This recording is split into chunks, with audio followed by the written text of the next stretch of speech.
All right, guys, so I want to walk you through how to turn this Volume 20, Volume 22, Kingdom of Heaven, or Item 1 of 10. that voice guide off on a Samsung TV.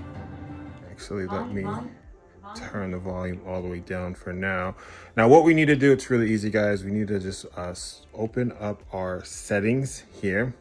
And in the settings menu, we're going to scroll all the way over, all the way to all settings here. We'll open this up and then we'll go down to general and privacy. And then we'll open up this accessibility menu here. And here you have voice guide settings. We're going to select that. And you can see that it is selected. We're going to click to deselect it.